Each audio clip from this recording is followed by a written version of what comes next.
Alright, today we're going to talk about a topic that I think afflicts most people at some time or another in their lives.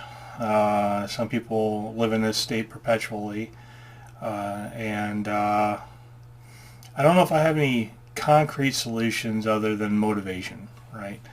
So stay tuned, and we're going to go ahead and discuss this topic, and the topic today is going to be laziness.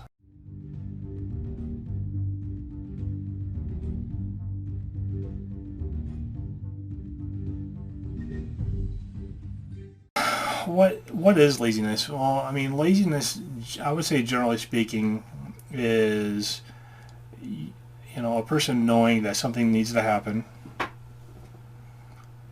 or something has to be done, and that person just doesn't do it. This can come at home, at work. This procrastination. Procrastination is just another word for laziness, right? It's like, well, he just procrastinates a lot. Well, it was just somebody saying he's not willing to do what needs to be done. For instance, I want you to look at your desk where you're at right now, and do you see any trash that needs to be taken away or thrown in the trash can, right? Do you have soda cans and candy wrappers or just old pieces of paper or anything that needs to be taken care of right now? And things that you look at, maybe you have a pile of these cans, maybe you have a full ashtray, maybe you have anything. I would say right now, if you have any of these things, go ahead and pause this video right now. Go ahead and clean up your desk real quick, okay? Take the trash out, all right? So go ahead and pause the video, take care of that, and then come back, all right? So there was a speech from a general for a commencement speech, and one of the things he said, I don't remember verbatim, and I don't remember what general it was, what commencement speech for what university, but he said that one of the most important things you ever do in the morning in the military is make your bed, right? And he said, why do you make your bed first thing in the morning? He's like, well, you wake up and the first thing you do in the morning is you accomplish something. This term accomplishment, I'll get this in a bit. This term accomplishment sometimes I think is conflated with great achievements, whereas, you don't accomplish anything unless you land on the moon and then you complete the 5 million steps between idea to landing on the moon, and then your accomplishment is landing on the moon. But I would disagree. I would say that before we land on the moon, I would say there was probably tens of thousands of new inventions or new ways of doing things to land a person on the moon. And each one of those was an accomplishment. The steadfastness of the people sticking with that goal in mind and working on it every day was an accomplishment. They didn't just get burnt out and they're like, well, because there's a lot of ideas I'm sure you'll have and you'll get really motivated to do it right now. And then your interest in it fades. And sometimes it fades very quickly, like the next day. Like, I've seen this in a lot of younger people. They want to taste test everything. And that's fine. They want to taste test, I'm going to go into track and field in high school. And they'll do 2 months of that and they'll quit. And then they'll go do something else. And they'll get in a class and they'll do something else. Like these hard classes, physics and calculus and trig and all that stuff. But then they don't put in the effort and they end up failing. Or they just quit. They just drop out. And I'm teaching at the university level. I get students like this also. Now, I do have students that drop the classes because their schedules are just so crammed full. And I get that. That's great. But I've gotten plenty of students that will drop after the first week or so because the very first hour of the very first class of that class was way too complex for them and everything. And it's not complex. I'm breaking it down, but they don't want to put that effort into thinking about that. So maybe it is complex for some people, but at the same time, when you come to my class and you sit there and you play phone games, you're sitting there just dicking around your phone the whole time and you're not paying attention, well, is the class really hard, or are you just thinking that there should be a basket weaving class. I teach technical classes in computer networking and security and so forth. So, granted, they're not terribly challenging as long as you pay attention. They can be challenging, but they're not inconceivably hard. I'm not asking, only 1% of the people in my class pass my class. Actually, about 95% of the people in my class pass my class.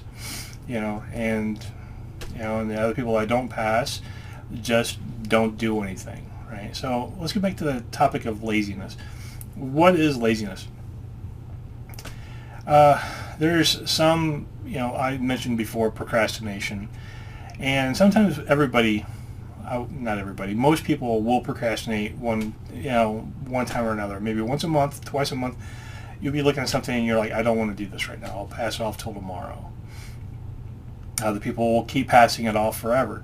How many times have we said, hey, I need to do things like, I need to start eating, better and start working out. And do you say that for, a week, a month? Is it 5 years later and you've put on 100 pounds and you're saying, well, man, if I just get on it and start eating better and then start doing some exercise, because instead of it used to be working out and now it's like any exercise.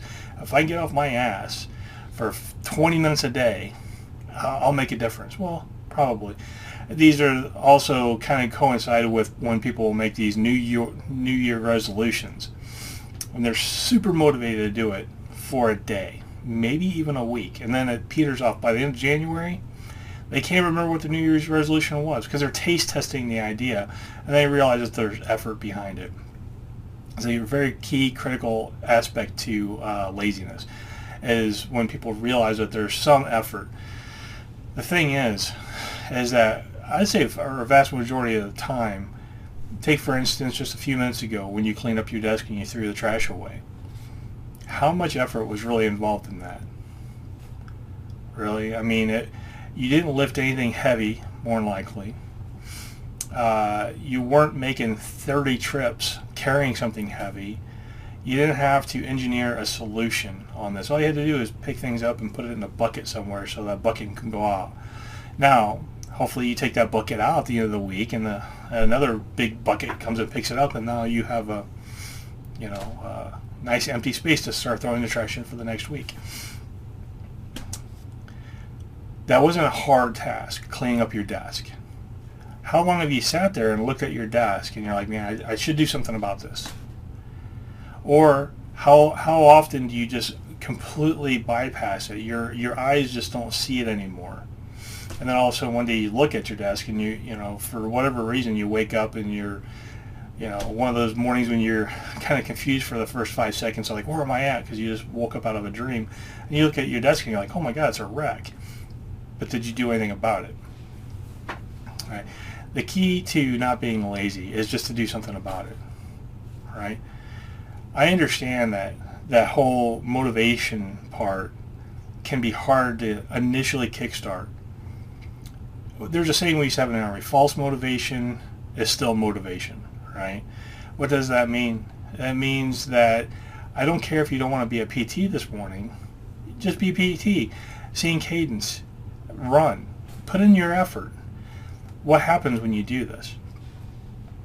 After about a couple minutes of actually putting in effort and making yourself put in effort, you want to do that. You want to see whatever you just started to be completed, right? You want to see the finish of that, right? And that motivation drives you. So give yourself some false motivation. I'm setting a standard. I'm going to hold myself accountable to the standard. I will not have, at the end of every day, I'm going to make sure that my desk is clean. I'm going to make sure at least there's no trash on it. And if I have like old letters and old bills, that goes into your burn pile or into your shredder or whatever you do with that. And that's your routine. You set that routine. It's no different than you set the routine that every day I'm going to take a shower. Every day I'm going to take a shower. I don't care if you work from home. I don't care if you're not in school right now. I don't care if you only work part-time and you don't have to clean yourself. You're going to do this. You're going to get up and you're going to take a shower every day. You're going to brush your teeth every day. You're going to keep yourself maintained every day. You have a basket full of laundry. When that basket gets full, which is usually about one load of laundry, you're going to do your laundry. And you're going to put it through the washer, you're going to put it through the dryer, then you're going to pull it out of the dryer, you're going to fold it or hang it up and put it away where it goes. You know, I've seen more than enough people in my life, and unfortunately I think it's been mostly women that I've seen this with, or young women I should say, that they have a pile of dirty clothes and a pile of clean clothes, and then they don't know which pile is which. And eventually their room is just kind of like covered in clothes and stuff, right? And then when it gets to that extreme to where you've got 4 to 6 inches of ground covering in your own room, then they're like, oh my God, now I can't take care of it because it weighs too much. Well, what you've done now is procrastinate. You may have started off with a good idea, hey, I'm going to maintain my room, but then you never followed up on it. And that's the key to success right there, is to follow up. And you have to make yourself do it. Even right now, I'm kind of procrastinating with some work I've got to get done for the rest of the day because it's tedious. And I'm just tired of reading spreadsheets, right? However, I'm going to get it done today. I'm taking a small break here. You know, first I took a small break and threw some chicken in the oven so I can have some dinner for the next couple nights. And then I'm going to finish up, then I'm making this video because I'm still procrastinating a little bit. But at the end of the day, I will have this done, regardless. Come push, pull, or shove, right? Because I have to hold myself accountable, or it just gets passed down, passed down, passed down. And then all of a sudden it's Friday and I have all these deliverables, and I have more to do during the day than I have time in the day, right? And it just doesn't make sense. The secret to success, if you want to be truly lazy, and I'm going to tell you this from a perspective of a soldier, right? Because soldiers are inherently lazy. Because when we're operational and whatnot, you don't get the opportunity to be lazy. You're up for 36 hours at a time with 4 hours sleep here and there and whatnot, and you end up losing, 15 pounds, 20 pounds a month because you're just constantly going. So when we go back to the rear, you get kind of lazy. You do what you got to do, but you don't want to put too much effort in because you're kind of getting burnt out a little bit. So how do you solve this laziness problem? And I'm going to tell you how to solve the laziness problem and be lazy at the same time. Get everything done as soon as possible, right? If you're going to college or you're in high school and you have your week of assignments that has to get done, cram that stuff out, right? If it's due on Friday and you just got done with the last class on Friday or Saturday, spend your weekend or a good portion of your weekend and Monday working on this stuff and get it done. Get it all done.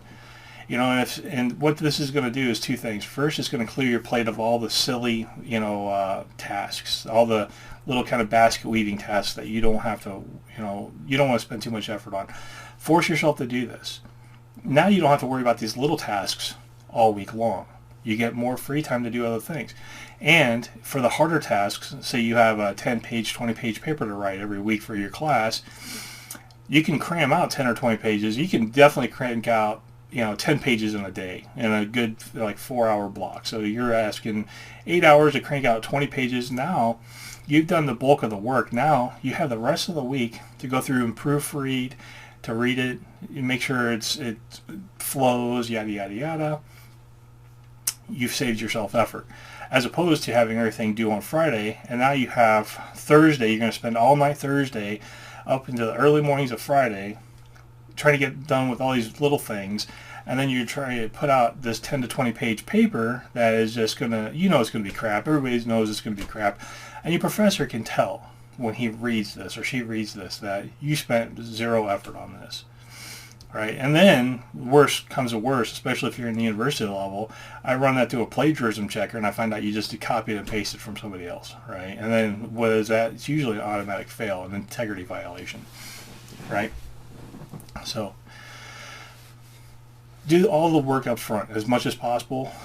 What you're going to find is you get all the hard tasks done early in the week, Monday or Tuesday, and that leaves you Wednesday, Thursday, Friday, Saturday, Sunday to kind of cruise, right? But it also leaves you a lot more slack time for doing the things that you either want to do, like hobbies, or you have a side project you're working on, or friends want to hang out and do something, or maybe you just want to veg. You want to take a day and veg, right? Well, those veg days, earn those days. Don't just say you're rewarding yourself because you woke up in the morning and you breathed air and your feet hit the floor, and now I'm going to reward myself with laziness. No, reward yourself with that downtime by getting everything done first, right? And I'm going to tell you first and foremost, this way of doing things defeats procrastination. You get things done, you feel accomplished, which also boosts your self-esteem, and it leaves you more time to do other things, right? So now you're focusing on your time management. You're going to realize how much time you've been wasting on just being lazy and procrastination, right? But you're also paying yourself with your ability to just have some more free time, downtime, and have more time to de-stress, right? The thing with laziness is you're kind of trying to de-stress before you get to something challenging. And by the time you get there, you've already unmotivated yourself, right? You're already not looking forward to it because you've baked into this recipe that you're going to, you're so worried about how stressful this thing is going to be. And it may not be a stressful event, but by the time you get to this event, whether or not it's a homework assignment or it's a deliverable for work or whatever it is, you've baked in for the previous few days on how stressful it is, when you don't even know how stressful it really is yet because you haven't even gotten into it yet. But then you're adding additional stress to it by compressing your time that you can work on it. So you know that the deliverable that you present at the end of that event is going to be substandard, and because you know it's substandard and you know it doesn't really reflect what you really wished it would be, now you have lower self-esteem because now you know you're giving somebody a crappy product, and then you're just hoping that you pass, right? Or maybe you're going to do so crappy because you've procrastinated so much. You've taken that, like in high school, they give you a month to do these projects, and it's really like 2 or 3 days worth of work. But they give you a month to do it because I think the teachers kind of pander to kids being lazy, right? And c'est la vie. There's nothing I can do about that. But then all of a sudden you realize, oh, this is due tomorrow morning, and I haven't even begun on this, and I'm supposed to do this big presentation with these, cutout boards, and now you're trying to get your parents to jump through hoops because all of a sudden now you've got, 12 hours or less to complete 3 weeks to a month's worth of work, and everybody knows that you're going to fail, and you know you're going to fail, and you feel that rush to get it done, and then you just give up, right? Because you've already baked in failure into your recipe. And if you bake in failure to the recipe, you demotivate yourself by baking that into the recipe, you will fail. And then you keep doing this, and this is what's called laziness, right? Because now you sit there for years and years and years doing the same thing, and you just escape. You find escape mechanisms. Boys find games, girls find social media, and you just escape with that constantly. And then you say, the famous saying is, yeah, I know. Hey, you should do this. Yeah, I know. You should go out and find a job. Yeah, I know. You should work more so you actually have some money. Yeah, I know. You should maybe get out of your room. Yeah, I know. And, and this gets baked into your mentality. Yeah, I know. But what you've done is you've created yourself into a lazy person. And I guarantee you weren't that way before. When you're younger, I guarantee that a vast majority of people, they want to go outside and play when they're kids. They'll go outside and play. They could sit there at the Xbox, and unfortunately there's parents out there, a lot of mothers sit their young boys in front of a TV and hope that TV and that Xbox raises them, and they're raised this way. But hopefully you have some energy you want to burn off. You want to go outside and you want to do something. You get tired of staring at one screen in a dark little hole and stinking up the place. And but as you get older, you start seeing effort as a punishment versus a reward. This is no different than saying that you're rewarded with eating your dinner by giving you a big pile of sugar, like a pie or a cake. Whereas if I give you a salad or fruit to eat, it's seen as punishment because it's not a cake or a pie or ice cream. And it's the opposite, right? If you're eating all the sweets and all this stuff and all this junk food and you think that you're kind of rewarding yourself, you're actually punishing yourself. You're creating a long-term health benefit or a health detrimental impact to yourself. Whereas if you flip it and say, I'm rewarding myself with eating good, eating healthy, and then maybe once a month, once every few months, you'll have that piece of pie, that piece of cake, or some ice cream or whatever, you know. And then you're like, you eventually kind of get that taste out of your mouth that you just want that, and you start craving the good thing for you. The same thing as with motivation and just getting up and doing things. The more you do it, the more you crave that, and because you crave it, because you start feeling successful, and it starts being that motivational kick, that esteem boost that everybody wants. You try to find that esteem boost in video games for the young men. You try to find that esteem boost for young women on social media, finding all these likes. You end up creating these false personas of who you are on these online medias, and you think that certain things are accomplishments. Young boys, young men, your kill-death ratio. That's your basis for your self-esteem, but that goes away as soon as you turn that game off and go to bed for the day or night. Girls, if you don't get so many likes for whatever you said or did, because you're trying to create this persona of being this special, flawless, whatever you're trying to do, and you don't get those so many likes, or you even get thumbs down, it's a self-esteem hit, right? It drops your self-esteem. But what you're really not working on here is a self-esteem. Don't confuse and conflate dopamine hits with self-esteem. Self-esteem comes from years and years and years, days and days and days, weeks and weeks and weeks of accomplishing something, even small tasks. Look at me. I got up this morning. I made my bed. I took a shower. I put my laundry away. I cleaned my desk. And I got homework done 4 days ahead of time. So now I don't have to worry about that. You go to bed that night feeling like you accomplished something. And that is how you defeat laziness, right? Another thing with laziness too is a lazy person always works harder. I know I'm not the first one that's ever said this. I mean, I used to say this to my soldiers years ago, and I realized this even when I was back in high school, back in the 80s, early 90s myself, because I had sisters. I had one sister. Let's take a case in point. She would take her dirty laundry, and she would go through great lengths to bury it, hide it in different corners and crevasses in the house, places that nobody ever looked in and nobody ever saw.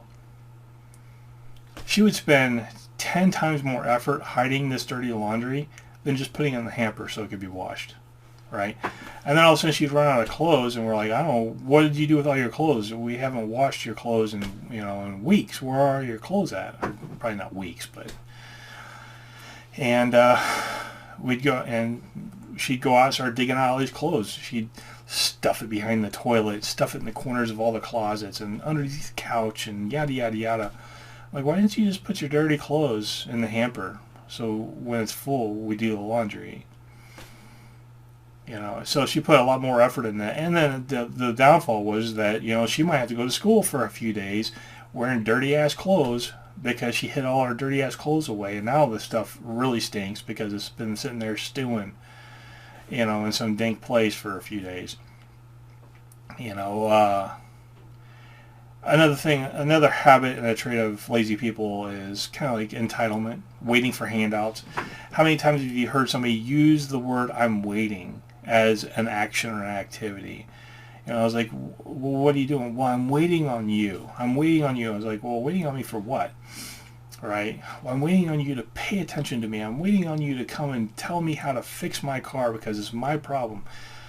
Well, you end up saying waiting is now some sort of activity. So you're saying waiting is a laborious task. And then you get fed up and mad about the time you waited, even though the other person doesn't know, because they're like, well, I'm going to get things done.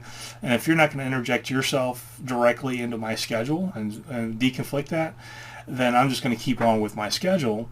Whereas you get all pissed off because you're waiting, but that waiting is not doing anything, right? You're waiting for somebody else to solve your problems for you, when the activity-based person, that non-lazy person, is already busy. They've got 1,000 things to clear off their plate, and they're chugging on that every single day. Bam, bam, bam, bam, bam, never ending.